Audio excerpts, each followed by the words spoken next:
Marcus Edwards took a deep breath as the transport ship docked at Outpost Epsilon 6. His hands trembled slightly, but he kept his face calm.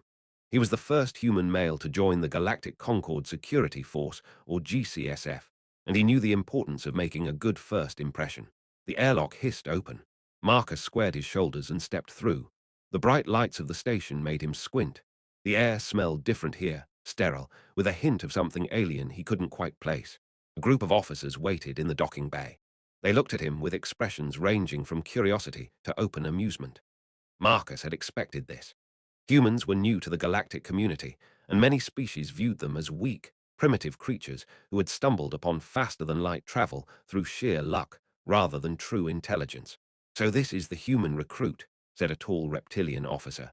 His scales shifted colors as he spoke, flashing from deep blue to purple. This was Commander Valen. Marcus recognized him from the briefing files, the commander of Outpost Epsilon 6 and a celebrated war hero among the Xyla species. Marcus saluted. "Recruit Marcus Edwards reporting for duty, sir." A ripple of laughter spread through the welcoming committee. Marcus kept his posture straight, even as his cheeks burned. "At ease, human," Commander Valen said. His voice sounded like stones grinding together. "Your kind doesn't have much experience with military protocol, I understand." "I completed the standard Concord training program, sir," Marcus replied. He had graduated top of his class. The commander's scales flickered, indicating amusement. "Yes, the reduced program designed for less capable species." He turned to a female officer beside him. "Officer Taylor, show Recruit Edwards to his quarters and then to his assignment." "Assignment, sir?" Marcus asked. "Yes, we have allocated you to the Zoological Operations Division." Maury laughter followed his statement. Marcus knew this division was for recruits the GCSF expected to fail. Officer Taylor nodded to Marcus. "Follow me, recruit." As they walked through the station's corridors, Marcus felt the stares of the crew. Some were curious, but others were openly mocking. "Look at those fragile limbs," a multi-armed alien said nearby. "No natural armor, no claws, not even basic night vision." "You'll need to grow a thick skin here," Officer Taylor said quietly. She was half Xyla, half Arcturian, with fine scales and humanoid features. "I understand," Marcus replied. "I didn't expect a warm welcome." After dropping off his few possessions, Officer Taylor led him deeper into the station. "The beast quarters are kept separate from the main areas for safety," she explained as they passed through a heavy security door. The air immediately smelled of animals and something wild. "These are the Concord's battle creatures," Officer Taylor said, pointing to various enclosures. "Each has different handling requirements." "Who will I be working with?" Marcus asked. Officer Taylor's expression shifted. "Commander Valen has assigned you to help with the Star Prowler. It was captured 2 standard years ago. So far, no one has been able to establish control over it for field operations." They reached the end of the corridor where a larger containment chamber stood separate. Security was visibly heightened. Marcus peered through the barrier. At first he saw nothing. Then 6 glowing eyes opened in the darkness, fixed immediately on him. The creature that stepped into view was massive, easily 3 times his size, with a sleek, obsidian-scaled body. Powerful limbs ended in claws that could shear through metal. The Star Prowler approached the barrier, its 6 eyes locked on Marcus. "It's magnificent," he whispered. "It's killed 15 sentients that we know of," Officer Taylor countered. "Deadly is the word most use." "I can see why," Marcus said, "but it's also perfectly adapted, efficient." The creature tilted its head, studying him. "It seems interested in you," Officer Taylor noted, surprised. "That's unusual. It typically ignores new personnel until they try to enter its space." "Report to Senior Handler Jax tomorrow," Officer Taylor said. "Don't expect the Star Prowler to be field-worthy anytime soon." As they turned to leave, Marcus glanced back. The creature was still watching him, all 6 eyes tracking his movement. He felt a strange sense of connection, as if something had just begun. 2 months passed. Marcus endured constant mockery from other handlers, especially Captain Vorlag, a granite-skinned Grolak. One morning, Captain Vorlag cornered Marcus in the training arena. 2 months, the captain called out, and the creature still shows no response to standard control measures. "It responds, sir," Marcus said, "just not to neural whips or psionic restraints." Captain Vorlag laughed, a sound like grinding stones. "Respect for a battle beast. This is what happens when we recruit primitive species." He ordered a handler to bring in a storm hound, a vicious predator that strained against its neural leash. Demonstrate your respect method, recruit Edwards. Marcus looked at the hound, its eyes wild with pain and aggression from the overly tight leash. Sir, this isn't my assigned creature. That's the point, human, Captain Vorlag interrupted.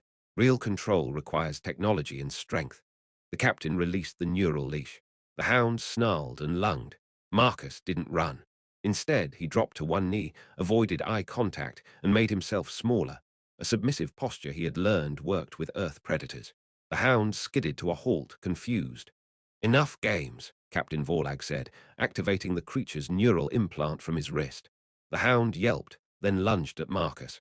Marcus barely rolled away, but the second lunge caught his arm, drawing blood. That's enough. Officer Taylor stepped in, activating an override that disabled the implant. The hound whimpered and retreated. As the medic sealed his wound, Officer Taylor stayed with him. You did well in there. Most new handlers would have panicked. I worked with wolves on Earth, Marcus explained. Predators respond to fear. Stay calm and they get confused. Is that how you've been working with the Star Prowler? Officer Taylor asked. Marcus nodded. That and other techniques, we build trust. Later that night, Marcus returned to the beast quarters. He went to the Star Prowler's enclosure, lowered the containment field by 30%, and slowly extended his hand. The massive creature approached cautiously, lowering its head until its scaled snout touched his palm.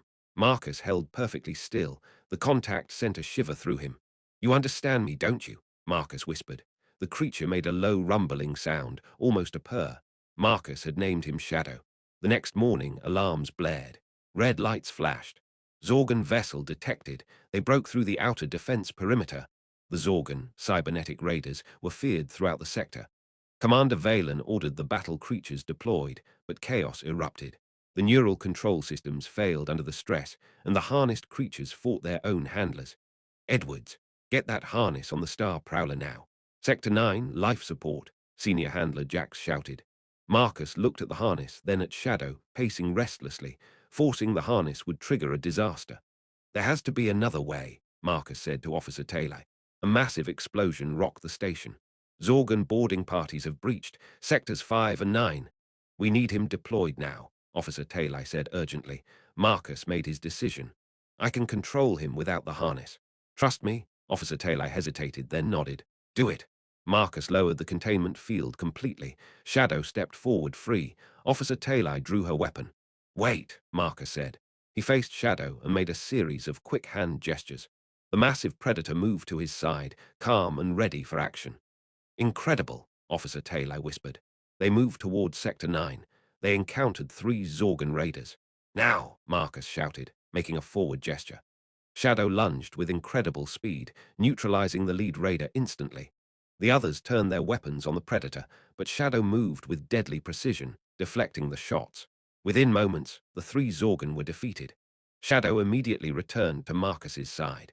They reached life support control, where Captain Vorlag and security officers were pinned down by 5 Zorgan. Marcus quickly signaled Shadow. The predator leaped up, claws digging into the ceiling panels, and crawled silently above the enemy position. Up and over, Marcus commanded. Shadow dropped from the ceiling into the middle of the Zorgan group. Chaos erupted as the predator tore through the surprised raiders. In less than a minute, the Zorgan were defeated. Shadow stood calmly, waiting for Marcus's next command. Captain Vorlag stared, his rocky face showing pure shock. How is it taking orders from you without a neural harness? He's not a weapon. He's a partner, Marcus said, patting Shadow's scaled flank. Commander Valen immediately authorized a mobile defense unit with Marcus and Shadow. They continued to clear the remaining sectors, their trust-based partnership proving far superior to the Concorde's technology. In Sector 10, they found Zorgan planting hull breach charges. Marcus directed Shadow through a maintenance shaft.